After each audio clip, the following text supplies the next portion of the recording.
anticipate improving? Absolutely. It's going to have a major impact upon the college readiness of those students once they come out of the pipeline, and then make our jobs a lot easier to connect to them. Also, there's some other developments in Tennessee. For example, the Lumina Foundation has put $1.2 million right in this state in a multi-year initiative to really attract adult students back to college, and also to revise higher education funding formulas. So that's one of the ways that we're going to help in terms of trying to realign the funding for the goals and objectives that we want to meet. And so, in a real sense, this is a far-reaching, almost unprecedented effort on the part of the federal government. As a matter of fact, you've already compared it to the Sputnik kind of thing. Well, I said this. I wish it we had a national agenda like the Sputnik scenario for a longer period of time. But since this president has been in office, we've seen unprecedented amounts of funding coming into the education system. And so I do think that this is the right direction to take. Now another element in reference to this, Dr. Johnson, has to do with the Tennessee lottery. I mean, how is that system working at Tennessee State University? Well, you find that there can be some mixed results when you look at lottery. You have to be very careful about who contributes to the lottery purchases themselves, and I'm talking about what segment of our society. And normally those are going to be the segment that's going to have a lot of unmet need.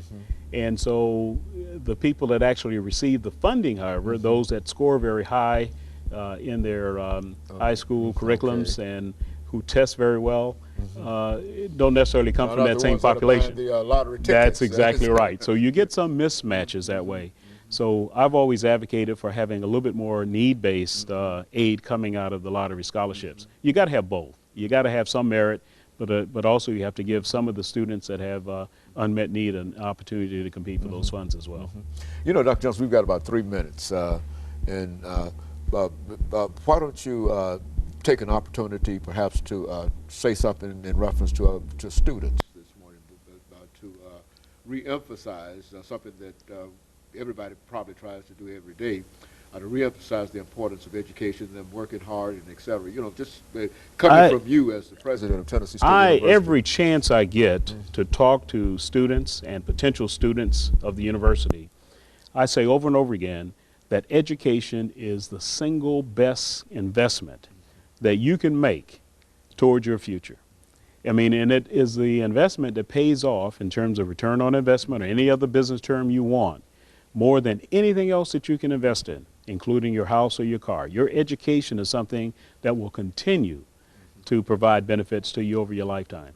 And so I say any means necessary, through grants, through scholarships, through loans, through any measure that you can to make education affordable to you, you should take advantage of it. And if a student is conscientious and he works hard and he has the good grades and everything, it really doesn't matter how much money he has. That's exactly right. And that's the best way to ensure success is to be a good student while you're in school. And that will ensure that you'll have the opportunity to receive funding for your education. Well, Dr. Johnson, anything else that you'd like to leave with our audience this morning? Because this is your show, and we want you to sort of end us the last minute or so that we have here. Well, I just want to let you know that yes, we do have challenges, and the challenges is that the challenges are that we have seen some drop in appropriated support to the universities, and it's the time now where the communities themselves have to help. They have to assist each of the colleges and universities to really achieve the, I would call it the margin of excellence, to ensure that we have education as the highest level of priority for our youth. And so you feel good about the national agenda? I feel good about the national agenda. I would love to see the state agenda improve somewhat as far as funding is concerned. But I think we also need the private sector to assist as well. And so jointly, I think we can achieve whatever we want in this country. So I'm very positive. And so things are looking good for Tennessee State University. Well, I think they are, and I'm just saying if we can get to and continue to get the kinds of financial support we need, then that's what our students need. Very good, and of course, let me thank you, Dr. Johnson, for coming by and giving us that excellent information. As we said before, you came with us, to us, the first time that you came to Tennessee State University and sort of introduced yourself to us. Thank you. And I think over the time, that must have been about in 19... It was, no, 2005. Yes.